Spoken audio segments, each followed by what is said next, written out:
السلام علیکم ورحمۃ اللہ وبرکاتہ۔ آپ حضرات کو معلوم ہے، آپ دیکھ رہے ہوں گے کہ غزے پہ جو حملے ہو رہے ہیں اس میں سب سے زیادہ جو موتیں ہو رہی ہیں یا نشانہ بنایا جا رہا ہے وہ عورتوں اور بچوں کو بنایا جا رہا ہے۔ ایون جو وہاں کے جانور ہیں، پیٹس ہیں، وہ بھی محفوظ نہیں ہیں،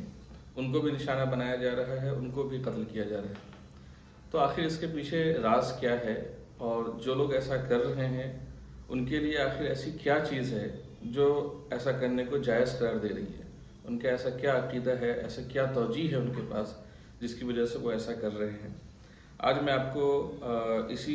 آپ کے سامنے اسی چیز کو پیش کرنے جا رہا ہوں۔ تو ایکچوئل میں اس کا جو ریزن ہے وہ آج سے تقریباً 3000 سال پرانا ہے۔ پچھلی ویڈیو میں ہم نے بتایا تھا کہ فلسطین میں جو بنی اسرائیل قوم ہے وہ کیسے آئی، اور موسیٰ علیہ السلام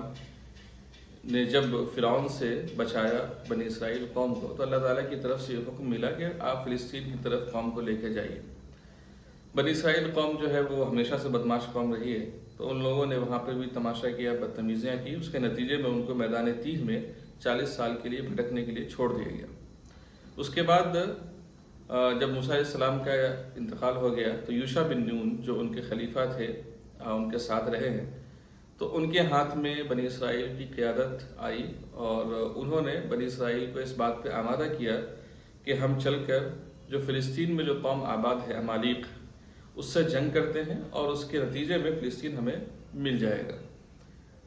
تو بہرحال وہ کہانی ہے، سورہ چھٹے بارے میں پورے تفصیل کے ساتھ اس کا ذکر ہے۔ وہ لوگ جانا نہیں چاہ رہے تھے، موسیٰ علیہ السلام کو بھی اس سے پہلے جواب دے دیا تھا کہ آپ اور آپ کا رب جائیے، آپ جنگ کیجیے، ہم یہاں بیٹھے ہوئے تماشا دیکھ رہے ہیں۔ وہ بہت مضبوط قوم ہے، طاقتور قوم ہے، اس کا مقابلہ ہم نہیں کر سکتے۔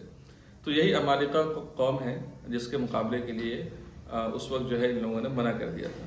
بعد میں یوشع بن نون علیہ السلام نے وہ جنگ کری اور جنگ جو ہے فتح ہو گئی۔ تو وہاں پہ اس جنگ کے موقع پر ان کے پاس، ہمارے پاس یا تاریخ میں کہیں بھی اس کی تفصیلات موجود نہیں ہے کہ وہ جنگ کیسی رہی، اس میں کتنے لوگ مارے گئے، جنگ کس طرح لڑی گئی۔ صرف جنگ ہونے کا ثبوت تو موجود ہے تاریخ کے اندر اور قرآن کے اندر کہ جنگ ہوئی، اور یہ بھی موجود ہے کہ جنگ میں یوشع بن نون علیہ السلام کو فتح نصیب ہوئی، بنی اسرائیلیوں کو فتح نصیب ہوئی، لیکن وہ جنگ کس طرح ہوئی یہ کہیں بھی مذکور نہیں ہے۔ لیکن یہودیوں کی کتاب میں، تالمود میں یا جو بھی توریت ہے اس کے اندر یہ موجود ہے، اس کی تفصیلات ہیں، اور اس میں کچھ عبارتیں ایسی ہیں جس سے ان لوگوں نے استشہاد کیا ہوا ہے۔ ان لوگوں نے کہا ہے کہ جس طریقے سے ہم نے عمالقہ کو شکست دی تھی اسی طریقے کو ہمیں اختیار کرنا ہے۔ اور اس میں ایک عبارت ہے جس میں کہا گیا،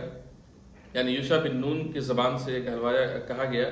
کہ تم وہاں جاؤ اور ہر جنگ کرو اور ہر ایک چیز کو تباہ کر دو، جو بھی عمالقہ کی چیزیں ہیں، چاہے وہ عورتیں ہوں، بچے ہوں، بوڑھے ہوں، جوان ہوں، حتیٰ کہ جانور ہو، جو بھی چیز ہے اس سب کو تباہ کر دو، تبھی جا کر تمہیں فلسطین میں رہنے کا اختیار یا حق حاصل ہوگا اور تم وہاں پہ رہ سکتے ہو۔ تو یہی ایک عبارت ہے جس کو ان لوگوں نے ابھی بھی بنیامین نتنیاہو جو اسرائیل کا وزیر اعظم ہے، جب اس نے اپنی فوج کو خطاب کیا تھا اس جنگ کے موقع پر، تو اس نے اسی آیت کا جو ان کی کتابوں میں اس کا حوالہ دیتے ہوئے کہا تھا کہ ہمیں پھر سے وہ جنگ کرنی ہے، اور گویا کہ اس طریقے سے اس نے اس آیت کا حوالہ دیتے ہوئے اس بات کی اجازت اپنی فوج کو دی کہ تم جس طرح بھی چاہتے ہو وہاں پہ جا کے حملہ کرو، جو بھی کرنا ہے کر لو، کسی طرح کی کوئی دقت کی بات نہیں ہے، اور سب کچھ جائز ہے، کیونکہ فلسطین پہ ہمیں قبضہ کرنا ہے تو ہمیں ایسا کرنا پڑے گا جیسا کہ ہم نے ماضی میں کیا ہے۔ تو یہ جو واقعہ ہے جو ان کی کتاب میں مذکور ہے، اس کو دلیل بنا کر وہ آج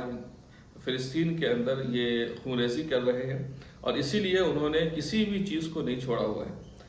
ابھی نئی رپورٹ ہے کہ غزہ کی ایک بالش زمین بھی ایسی نہیں ہے جس پر اسرائیل کی بمباری نہ ہو۔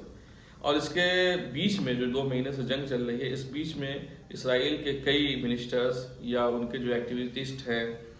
ڈاکٹرز ہیں اور جو آرگنائزیشنز ہیں، ان لوگوں نے بار بار یہ کہا ہے کہ ہم سب کو ختم کر دیں گے، حماس کو، جو وہاں کی جو غزہ کی جو ملٹری ونگ ہے جو وہاں جنگ کر رہی ہے، اس کو عمالقہ سے تشبیہ دی ہے، اسی وجہ سے اس کو ختم کرنے کو جائز قرار دیا ہے۔ اسی طریقے سے امریکہ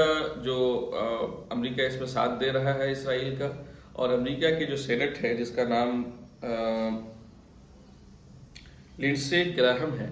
اور اس نے بھی اپنے ایک ٹویٹ میں کہا تھا کہ یہ دینی جنگ ہے اور ہم ابھی دینی جنگ لڑ رہے ہیں۔ تو یہ جنگ جو ہے، جیسا کہ پہلے بھی ہم نے کہا کہ یہ جنگ صرف زمین کے لیے نہیں ہے اور صرف آزادی کے لیے نہیں ہے یا اپنی زمین حاصل کرنے کے لیے نہیں ہے، بلکہ یہ ایک دینی یا مقدس جنگ ہے۔ اسی وجہ سے آر پار کی جنگ ہے، اسی وجہ سے دونوں فریق جو ہے ان کو پتہ ہے کہ اس میں شکست جو ہے وہ ہمارے وجود کا خطرہ ہے، اور جو دین کے جو پاسداری اسرائیل کے لیے خاص طور پہ یہودیت کو قائم کرنا، ہیکل ثالث کو قائم کرنے کا جو خواب دیکھتے آ رہے ہیں، وہ چیز اسی وقت پوری ہو سکتی ہے جب وہ جنگ جیتیں گے۔ اگر ہار جاتے ہیں تو وہ چیز بہت دور ہو جائے گی۔ اسی وجہ سے وہ لگے ہوئے ہیں، اور ان کے پاس ایسے اپنی کتابوں کے اعتبار سے ایسے دلائل ہیں جس کی بنیاد پر وہ ہر چیز کو ختم کرنا چاہ رہے ہیں، اور ان کے نزدیک مطلب یہ کوئی گناہ کی بات نہیں ہے بلکہ اور ثواب کی بات ہے کہ اگر وہ بچوں اور عورتوں کو قتل کرتے ہیں تو گویا کہ وہ اپنی کتاب پہ عمل کر رہے ہیں۔ اور اسی کتاب کے حوالے سے جو سموئیل کتاب ہے ان کی، انہی کے حوالے سے یہ بھی ہے کہ مصر اور سوڈان کو بھی ختم کرنا ہے۔ بہرحال وہ ابھی تو اس کو نشانے پر نہیں رکھے ہوئے ہیں، لیکن غزہ پہ جو حملے ہو رہے ہیں اس کی وجہ یہی آیت ہے یا یہی واقعہ ہے، اور اسی وجہ سے وہ اس کے پیچھے پڑے ہوئے ہیں۔ السلام علیکم و رحمۃ اللہ۔